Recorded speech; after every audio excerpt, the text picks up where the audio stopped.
Hi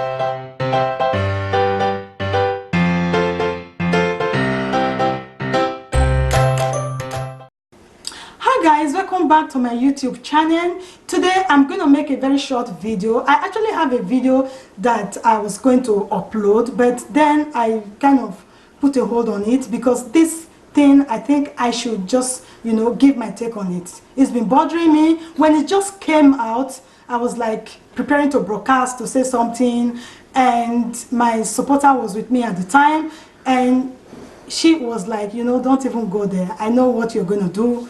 It's going to be too controversial. You don't want people to hate you. This, okay, I decided against it. But then, if you speak, according to my senator, Dino Melaye, he said, if you speak the truth, you will die.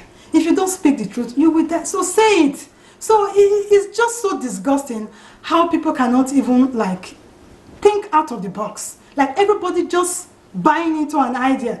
So I could just come out one day now and say, hey, Buhari did this to me when I visited Nigeria, and people will just believe it. I mean, can't we just think like, God give us sense, maybe they think now. It's not like something is trending, everybody will just, this one will say, oh, you are a strong woman, you are bold, you are a disgrace, you've let it out, you are this, you are that, women should copy from you, and all that. And we refused, we couldn't even ask questions. Just take a look at the interview.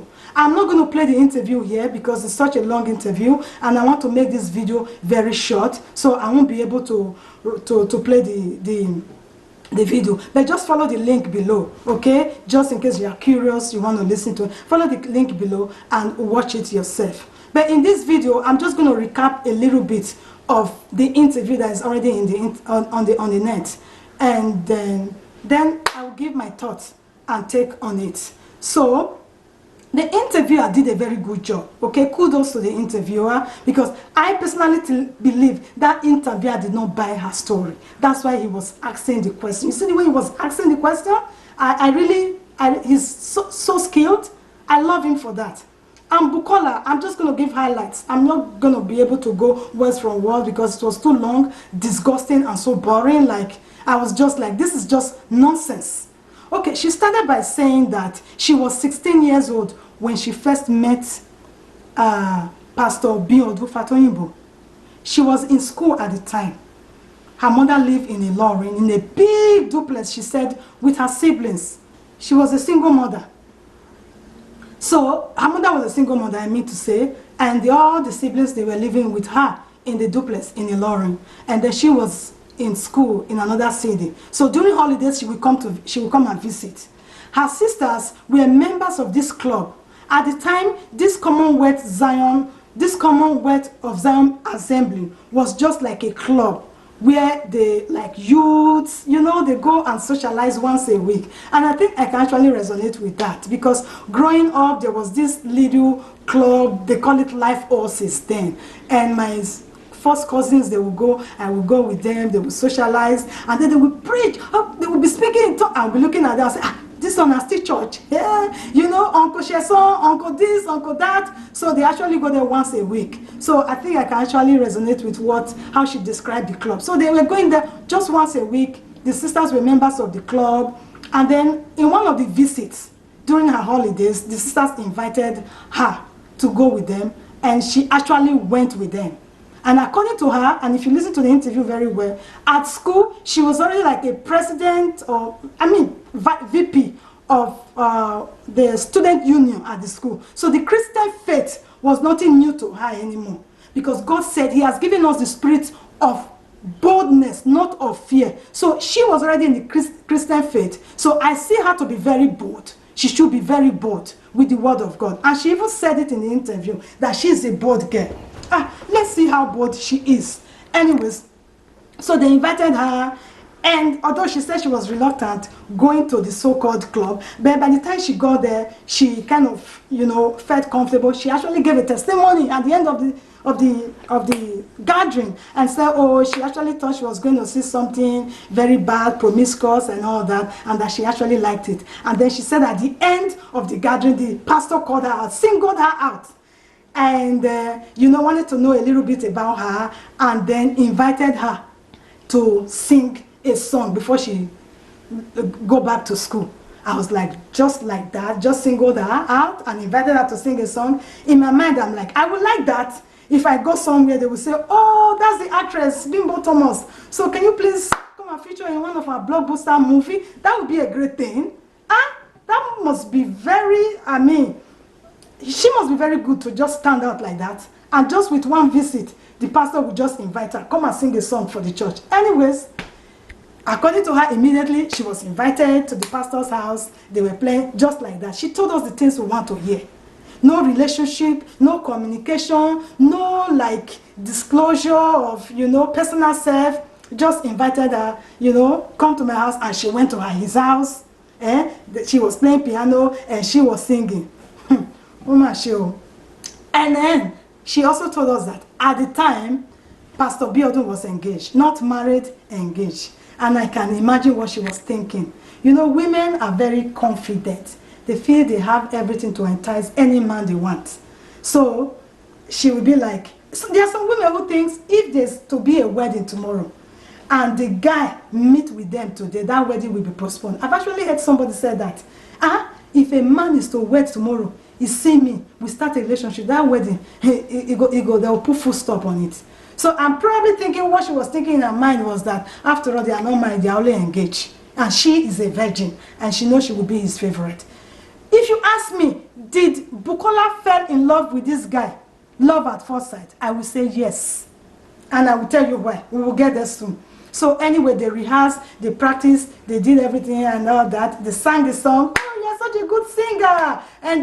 And that was it. She went back to school. Okay, I pray. And then anytime she come back from school, she's on holiday, she will go to the church. She didn't tell us about the other aspect, how this guy was like a father figure in her life, how this guy will buy gifts, shower her with gifts, drive her around in her Benz, visit their family home. You know, he was well known, he could come there and visit. She didn't tell us about all that familiarity. She didn't emphasize on those familiarity. Anyways, let's talk a little bit, let's digress a little bit and talk about Omotola when she met Ekende. Omotola was barely 16 when she met Ekende. I'm talking about Omotola Jalade, the actress, the Nigerian actress. And her husband, who she's married to for many years now, then he was a pilot, Ekende. They met when she was barely 16. At that time, she had already lost her dad. And that she needed a man to cry on his shoulder. And God brought Ekende to her life. Although she was young, Ekende took his time, and he became so close to the family. And even Omotola, in one of the interviews, even said that there are times where she will go gaga, like really go crazy, rebellious and all that. The mother would call Ekende and say, please sir, come. This is your, I don't know, the guy would say, just leave her, I will talk to her. And then when she started coming of age at that stage, they started, you know, bringing the relationship out. Eventually they married. I'm sure this, my dear sister, not my sister, my friend, thought something like that could happen. If you ask me, did this guy slept with Bukola? Is a big yes. He slept with her. If you ask me, Bukola, did she agree to doing it? Was it consensual? I will say yes. If you think it's a rape, I say no, it's not a rape. What's the definition of a rape? A rape entails force. Forceful. Force, you have to use force. Force means not, can I have it? Oh, no. Force, you are using for physical force. No, you'll be screaming, you'll be fighting, you'll be doing with the things. And remember, the day she said they first had it, because I want to use my language, I want to be very modest in my language. So you know what I mean when I say the day they first had it. There was somebody at home. It's not like she was home alone. The sister was actually home. Thank God she admits to that the sister was home, sleeping. The mother had traveled with their younger sister. The pastor came on a Sunday, And then on Monday, the following day, he came again. You see the frequency in the house? The sister was home sleeping. She went out in the night and she came home late. She was sleeping, and this other pastor came. You know, and this one I talk, single parenting. The day you decided that, you know, you are ending a relationship, you are also deciding to give it up to the children. You are also deciding to sacrifice, to make big, huge sacrifice. Remember, their mother was a single mother. She was not home. She left, she traveled. And the sister went out, did her own thing, came home late and was dozing off. The other one here, a man was doing it right in the house. You understand? Anyways, I'm not here for all those talk today, you know. Anyways, sorry if I digressed a little bit. So much to talk about. So anyways, he came home. She opened the door for him. According to her, she opened the door on him and just pounced on her. Just pounced on her like that, like a wolf, and started devouring her. Just like that. And after he finished devouring her, he left, went to buy a bottle of Crest cold drink. And did she open her mouth? Did the pastor open her mouth and start pouring guan? No, she took it and she drank it. You call this a rape? I mean, we are Nigerians. That is why Nigeria get as a bill. We don't focus on the main thing. We don't see the things that we should see. The things that we should not even bother about. Those are the things we bother about. Just look at this story. If you haven't listened to this interview yet, the link is there. Please just go and listen to it and see it for yourself. The way she described this incident of rape.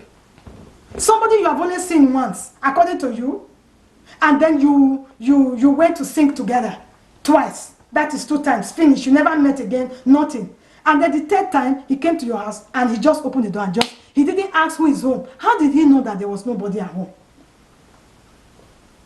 How did he know? Okay, let's assume that he raped you. Did you scream? 17 years old. She was 17 at this time. People are saying underage. We all know about Regina Daniels now. I don't know if Regina Daniels is 17 years old yet, but she's married with a very elderly man. So he's married to an elder. And nobody said they don't arrest that man. Perhaps if that man had not married Regina Daniels go wake up one day. Thank God, Regina Daniels cannot claim rape in this case anymore. And my dear role model, Omotola Jalade, cannot even claim rape anymore, because perhaps if Ekende didn't marry her then, today now she would have been able to claim rape, because they all met at about that same age. If this pastor had married Bukola, that is what she was thinking. That she is 17 years. That is what, if you ask me, did this pastor promise Bukola marriage? I think I would say, it's safe to say yes. Because she was 17, she was a virgin. He was not married at the time. He was a young looking guy, I can imagine. You know? For she to agree, she agreed. It was not rape. When I not use the word rape again. I hate that word. That word, be very careful how you use it. I could remember years ago, somebody was telling me, I thought you were a social justice, you did social work. Why are you talking like that? So that person was telling me that somebody has gone to jail because he raped a white person in the train, in the bathroom. But the white person followed him to the bathroom. In the train, as we all know, there is women's side, there is men's side in the washroom, Abi. That's why we have gents, we have ladies, washroom. So the lady will go to the ladies' side and pee. The man will go to the men's side and use the men's. So how did they end up in the same toilet? And the girl now came out and said it was rape. When women don't get it the way they want it, then they just come out and say, nah, rape. Look at Kobe Brown case there. No, the person still tell the woman, make sure recount. Anyways, as we were saying, Jared, sorry, I digress. So now she's coming out and say rape. Okay, let's wear our critical lens and see it from this way. The sister was home. If this girl had attempted to just say, leave me! I don't want to do this, go! You think, even though the sister had taken sleeping medication, you think she will not wake up? You think she will not wake up? Somebody was in the house, in your own house, and somebody coming to do it, and you are saying it's a rape.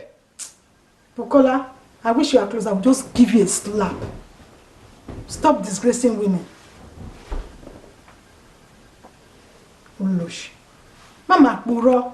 That kind of way, quiet. You don't talk. Don't even come out again. If you are not careful, this thing will affect your marriage in the future. Because you are saying it now, it's sweet for your mouth. If you are not careful. Because what prompted this now? Bukola didn't say anything since that time. Why now? Is it not because of pressure from the husband? Bukola herself knows the truth.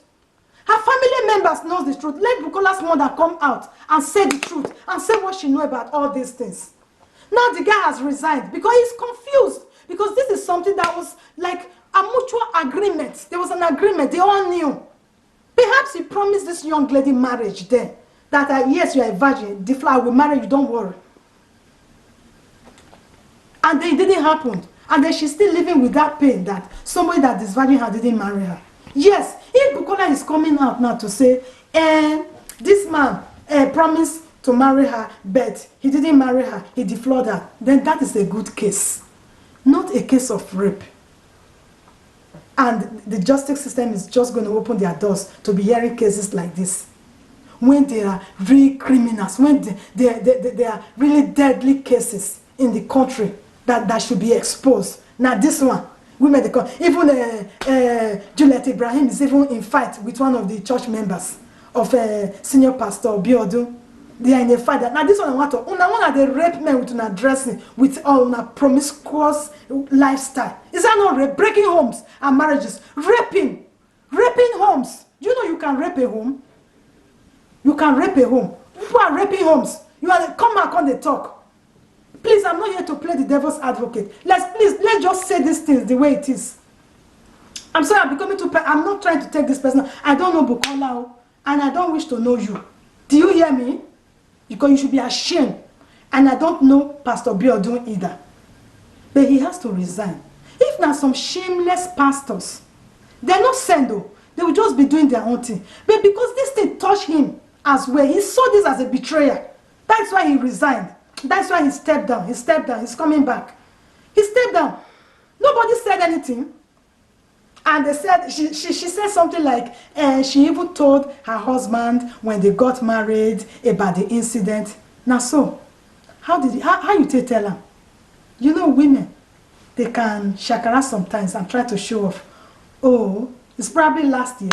It's probably when she saw the guy rising. Because remember, when she met this guy, when they were together, it was just a club, not a church. Divine Delight Club. It was just recently, it became like an official assembly, church, Commonwealth of Zion Assembly, became pastor. So it's one of the fastest growing churches in Nigeria.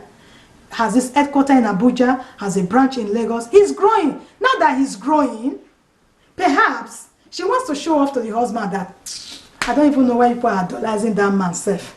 You know, when I was even a teenager, do you know, he almost raped me, or perhaps she said she raped me. She raped me. That man. Perhaps she said something like this. And they said those who live in glass houses, they don't throw stone.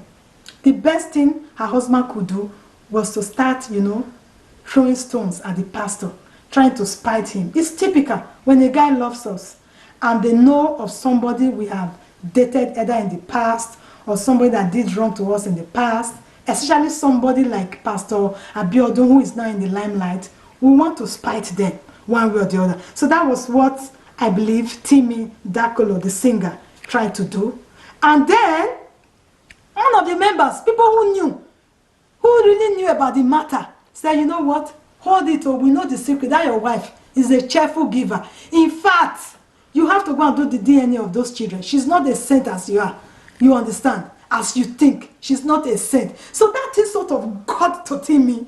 He got to him and said, hey, you people, this is what you want to say. And then we are going to come out then. For them, this is like a revenge. It's the husband that actually pushed her. You don't see where husband they push woman to go and say things like that. If not that it came to their knowledge that people actually know about this affair, Bukola's affair. That's my take, and I believe it, and believe it or not, that's the truth. If not that Mr. and Mrs. Dakolo got to know that the affair was almost public. In short, they are even the last person to know. People don't already know everything. And there were rumors around the place that this woman is a cheerful giver. She even dated the pastor's cousin as well. She even dated the pastor's cousin and almost caused confusion between them. So if not for the pressure and people already know, spilling the beans out there, this woman for no come out, she wouldn't have come out and said these things. Why is she saying it now? Because she knows that people already know, and she wants to kind of prove to be innocent and want to play the victim because he was an ex-cultist. Tell me about it. On a ratio of 1 to 10, the pastors that we have today. I mean, how can you even be a pastor? How can you even be a man? What do you have to preach if you don't have experience? If you have not had a encounter with the devil himself before? How can you be a good pastor? Tell me, how can you be a pastor? On a scale of 1 to 10, 7 of these pastors have belonged to one cult or the other in the past. But now they have given their life to Christ. They are doing the work of God. All you need to do, listen to them. They say faith cometh by hearing, and hearing the word of God. And if God is using them to teach you, then your own is to go there and listen. Leave them for God. Say, leave it for God. Don't worry yourself. Leave it for God. If they are doing evil things behind the scenes, that will not be your business. Just leave them for God. Don't use his past to criticize him. We all have our past. Like this one now, when you come to talk like it's a big past of yours that you think the public doesn't know. Now the public don't know. There's still more past that need to be disclosed. Sit down there, wait. You think you will go scot-free. And now you are daring him to go to court. This is just like a revenge now. You are just revenging on him for nothing. Okay, let's assume this pastor now became a lunatic, or meme, as my Edo people will say it, or were Alasho in the street, my Yoruba people. If she was a meme or were in the street, I don't think you will come out and say that were raped you. It's because you see that he's successful. You were probably wishing him bad, that he didn't marry you, he defy you. You were probably swearing, but to your surprise, he's just growing. You and your husband saw that. He's just growing every day. And you think, you know what? You are going to take revenge on him by coming out with all this alibi. With all this brouhaha. Please, hide yourself. Bukola, hide yourself. You hear me so? Just go inside house and go and take care of your children. Nonsense. Anyways, I can go on and on and on and on and on and on. But I just want to end it here because I said I was going to make this video a very short one. So please, before we start delving on issues, on matters, start taking sides, I mean, let's be a little bit critical of it. You understand? Let's not just always follow the crowd. This girl was not raped. Did the pastor sleep with her? Yes. Was it consensual? Yes.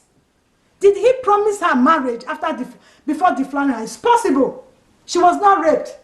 If she was raped, 17 years old girl, picking when they hosted, somebody is raping you in your own house, in your own space. Your sister is at home. You don't feel yell at, you don't feel cry, you don't feel resist.